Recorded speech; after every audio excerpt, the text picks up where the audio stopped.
Hey everybody, my name's Griffin and welcome back to the long-awaited finale of the Genesis series.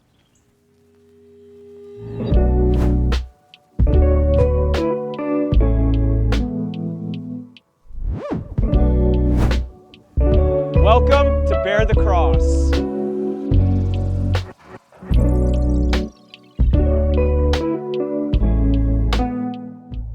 So today we're finishing off our Genesis series with Joseph and the coat of many colors. Today the scripture that we'll be covering is Genesis 37 through 47.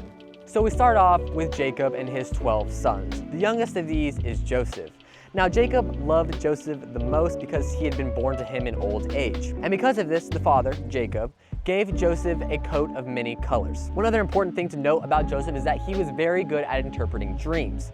And in this, God had actually given him a dream, and in that dream, Joseph was told that he was actually the best out of the 12 brothers. But when he went and told this dream to his other 11 brothers, they didn't really like him that much because he was the youngest, he shouldn't be the best. They were just kind of jealous that their father liked Joseph the best. So they decided to come up with a plan to kill him and get rid of him. They decided not to and instead throw him into a pit and take his coat of many colors and cover it in goat's blood so that it looks like Joseph got killed. Then they decided to take the coat of many colors to Jacob and tell him what a horrible death that Joseph had just died of. After they had told Jacob that Joseph had just died, they ended up selling him into slavery to Egypt. Now, Joseph had just been sold into slavery, so his brothers had just left him, told his dad that he was dead, and now he was all alone as a slave.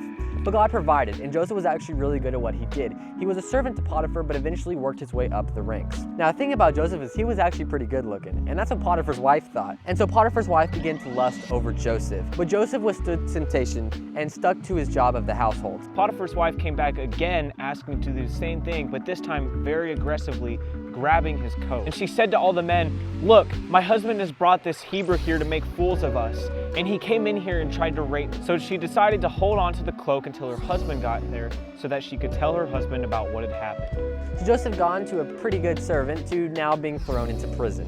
And while in prison, the cupbearer and the baker to Pharaoh had also been thrown into prison. And here's where Joseph's talent comes in, because the cupbearer and the baker both had dreams that needed interpreting. So when the cupbearer and the baker came to Joseph with their dreams, Joseph told them that what was going to happen was that the cupbearer was going to be restored to his position and the baker was going to be hanged. So Joseph asked the cupbearer to remember him. But whenever the cupbearer was restored and the baker was hanged, the cupbearer had completely forgotten about Joseph. 2 years later, Pharaoh had a dream that he was standing at the bank of the Nile River and he saw 7 fat, healthy cows at the river grazing over the marsh grass.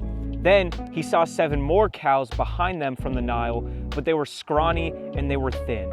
These cows stood beside the fat cows of the riverbank. Then the scrawny 7 cows ate the 7 healthy fat cows. At this point in Pharaoh's dream, he had woken up and he was in complete shock. He didn't know what any of this meant.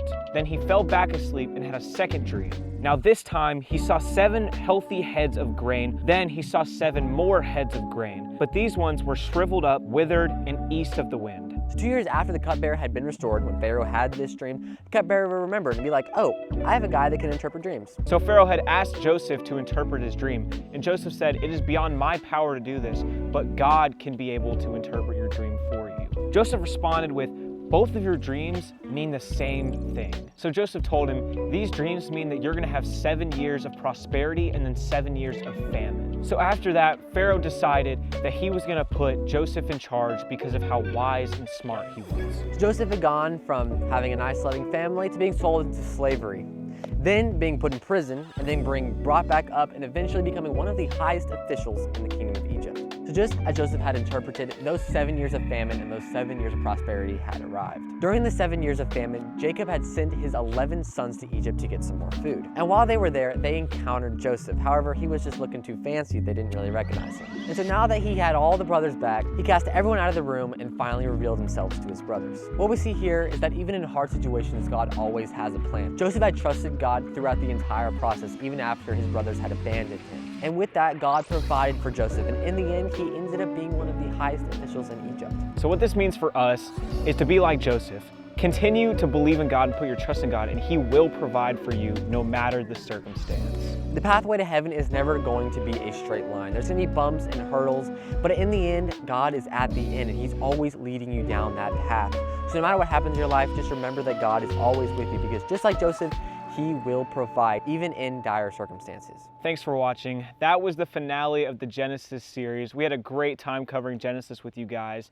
Let us know if there's anything else that you'd like for us to cover before we go over to any other new books of the Bible. Thank you so much. I'm Griffin, and this guy's Hudson, and that was Bear the Cross. Let's go!